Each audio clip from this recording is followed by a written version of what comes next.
Publik menyoroti gaya hidup Arianto Bakri dan Marcella Santoso usai keduanya ditetapkan sebagai tersangka dalam kasus suap korupsi minyak sawit mentah di PN Jakarta Pusat. Kedua pengacara yang diduga memberi suap 60 miliar ini kerap memamerkan kehidupan mewahnya di media sosial. Jakarta keren untuk Garden FM apabila mampu.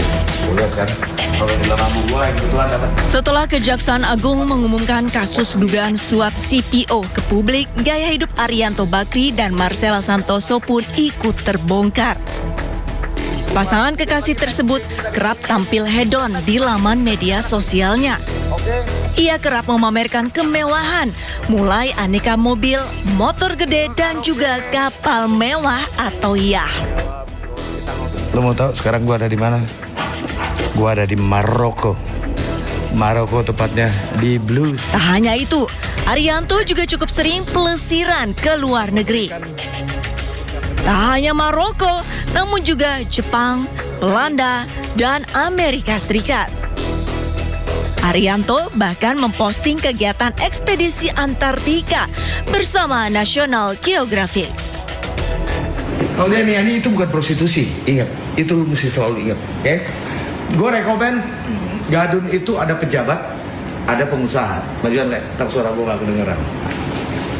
Oke? Gue lebih rekomen lo cari pejabat. Tak hanya dikenal sebagai advokat, Arianto Bakri juga dikenal karena konten-kontennya yang bertajuk Jakarta Keren untuk Gadun FM. Konten tersebut menampilkan kehidupan mewah hingga pembahasan soal ani-ani. Di Instagram, Arianto memiliki lebih dari 46.000 pengikut. Sementara di TikTok, Arianto Bakri memiliki hampir 146.000 pengikut. Sementara Marcella Santoso, sebelum menangani kasus dugaan korupsi minyak mentah, ia telah menjadi pengacara Harvey Muiz terkait kasus korupsi pengelolaan Tata Niaga Timah. Arianto Bakri dan Marcella Santoso ditetapkan sebagai tersangka pemberi suap sebesar 60 miliar. Keduanya merupakan pengacara dari terdakwa korporasi yang divonis lepas atau onslek. Selain kedua advokat ini, Kejagung juga menetapkan 6 orang lain sebagai tersangka, yaitu 4 hakim, 1 panitera muda, dan 1 orang dari Wilmar Group.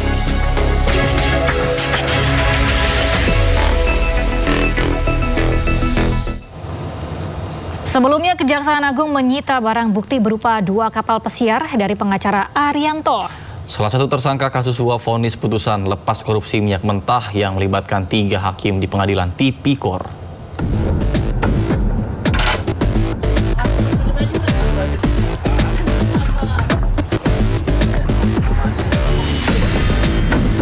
Dua buah kapal pesiar milik salah satu tersangka kasus suap vonis putusan lepas korupsi minyak mentah bernama Arianto disita penyidik Jampitsus Kejaksaan Agung di Jalan Dermaga Marin, Pademangan, Jakarta Utara. Selain kapal, Kejaksaan juga menyita 130 helm bermerek di kawasan Menteng, Jakarta Pusat, serta 12 sepeda mewah dan 1 unit motor Harley. Selain 2 kapal pesiar, Kejagung juga menyita 3 unit mobil mewah dari tersangka Arianto. 3 mobil sitaan ini di kantor Kejaksaan Agung Jakarta, sementara 2 kapal pesiar disimpan di lokasi terpisah. Sebelumnya, Kejagung juga sudah menyita barang bukti lain berupa mobil mewah, motor, dan sepeda dengan harga fantastis. Selain Arianto, Kejagung telah menetapkan 7 orang tersangka lain, di mana 4 diantaranya merupakan hakim Pengadilan Negeri Jakarta Pusat dan Jakarta Selatan. Sementara itu, Direktur Pemberitaan JAK TV Tian Bahtiar yang juga menjadi tersangka mengatakan menerima uang secara pribadi untuk membuat berita negatif termasuk merintangi Kejagung dalam penyidikan kasus timah dan impor gula. Terkait dugaan kasus tersebut, Tian pun terancam 12 tahun penjara. Tim Liputan iNews melaporkan. KPK menggeledah 2 rumah milik tersangka kasus pengadaan barang jasa Bank BPD Jawa Barat dan Banten BJB yang berlokasi di Jakarta Selatan dan Cirebon. Dari penggeledahan tersebut, KPK menyita 3 kendaraan roda 4 dan 1 unit kendaraan roda 2. Tanggal 15 dan 16 April 2025, KPK menyita sejumlah kendaraan, total 26 kendaraan bermotor. Salah satunya adalah kendaraan roda 2, motor gede Royal Enfield yang disita dari Ridwan Kamil, mantan Gubernur Jawa Barat. Motor gede ini disimpan di rumah penyimpanan benda sitaan negara atau Rubasan KPK Cawang, Jakarta Timur. KPK mengaku masih terus mendalami kasus dugaan korupsi pengadaan barang dan jasa yang kerugiannya diperkirakan sebesar 222 miliar rupiah. Berlokasi di Jakarta Selatan dan Cirebon. Pada penggeledahan tersebut, penyidik melakukan penyitaan terhadap 4 jenis kendaraan dengan merek. Yang pertama adalah 1 unit Mitsubishi Pajero, 1 unit Toyota Innova Zenix Hybrid, 1 unit Toyota Avanza, dan 1 unit kendaraan roda 2 Yamaha NMAX. Kendaraan-kendaraan tersebut diduga memiliki keterkaitan dengan perkara sebagaimana tersebut di atas.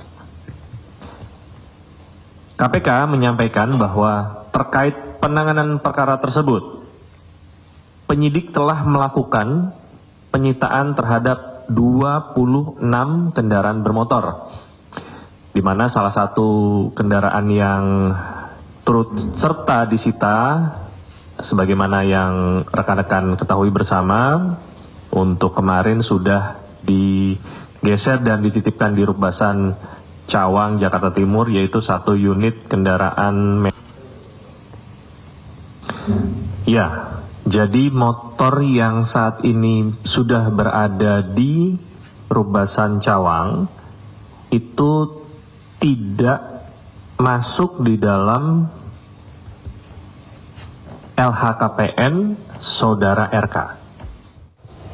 Penyidik Kejaksaan Negeri Jakarta Pusat kembali melakukan penggeledahan terkait kasus dugaan tindak pidana korupsi pengelolaan Pusat Data Nasional Sementara Kementerian Komunikasi dan Digital periode 2020-2024. Kepala Kejaksaan Negeri Jakarta Pusat, Safrianto Zuriat Putra, mengatakan penggeledahan dilakukan di wilayah Tangerang Selatan, Jakarta Timur, dan Jakarta Selatan.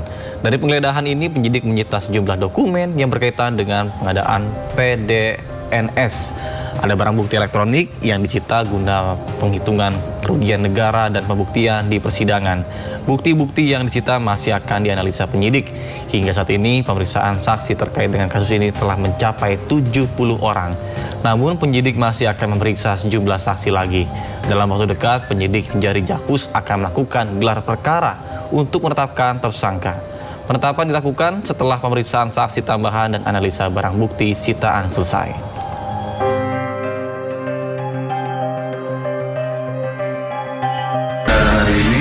Pada Kejaksaan Negeri Jakarta Pusat benar telah melakukan penggeledahan di beberapa lokasi di Provinsi Banten dan Provinsi DKI Jakarta terkait dengan penyidikan PDNS